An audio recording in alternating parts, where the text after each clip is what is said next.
folks as well. Just for some point of clarification, John, do you want to talk a little bit about what we were trying to do before the 2016 flood?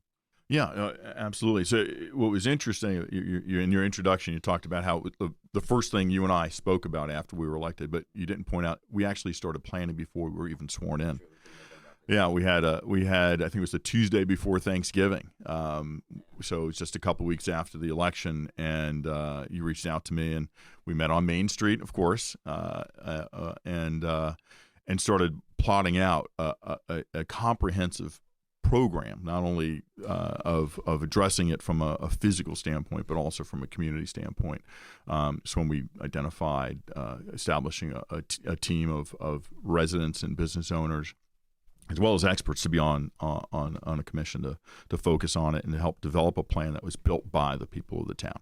And that was your MO. And the other thing that people should remember is that you knew I was a Democrat. I knew you were Republican, but you didn't care. You just knew that this was a pressing problem. And to your point about it being an important part of your life beside an important part of the county, that was the priority you set. And I knew it. I think quickly the people of town knew it. They knew it was different than the previous county executive who you succeeded. Well, it's funny you say that because a lot of people don't know the story, and you probably don't know the story, Donna and Kelly, is that, of course, John was in Spain.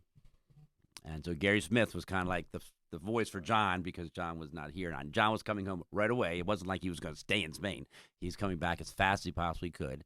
And so, we had a terrible snowstorm earlier that year in January, the biggest one we ever had in Howard County, one for one snow.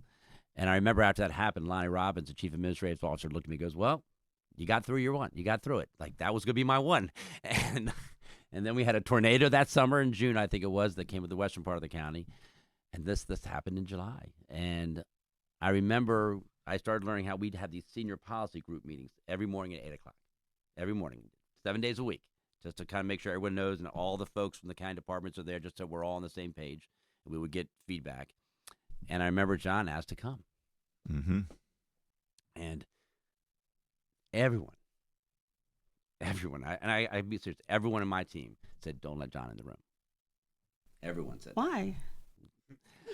that. Their point was, and I had a conversation with John about this, their point was, you're the executive, you can only have one. John's a legislator. He can be your voice to the council, that's fine, you can talk to him, but he shouldn't be in the room where we're hearing all the, I hate to say important, but all the stuff that's going on, the crucial stuff that's going on, because that's where decisions are being made, and John's not part of that, and you can't have two of those. And I mean, I'm telling you, I don't think there was one person in my administration who said he should be in the room. I let him in the room. Yeah. I'm glad you did. Oh, I'm so glad I did. But I'll be honest with you, it was a learning experience for us too, because that had not happened before, according to other people in county administration. And I remember talking to John, saying, John, it's really important that you sit over in the corner here, and I got to be at the table, and we can talk, but don't try to say too much. And I don't think it was probably a matter of days, not weeks. John was sitting right next to me because we were a team. And it didn't matter he's a Democrat. It didn't matter if I'm a Republican. It's just we're a team. And John has certain skills that I don't have. He's a project manager. He understands a lot of things that I don't understand. And, you need to have people and trust people. And it worked out really, really well. But I think it was a real lesson because after the first flood, almost everyone said I was right. Who had said before, don't do it. Because they also saw who John was. And some of those folks didn't know John either.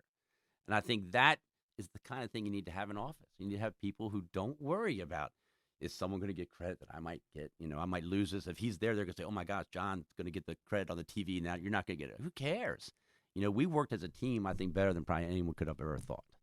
And so it was amazing. So thank you. Yeah. Well, thank you for saying yes to me and no to the rest of the team. I will say, though, for the benefit of the people of not only the historic district, but really the county, by making that decision and my being in the room, I knew that all the decisions that were being made for the right reasons.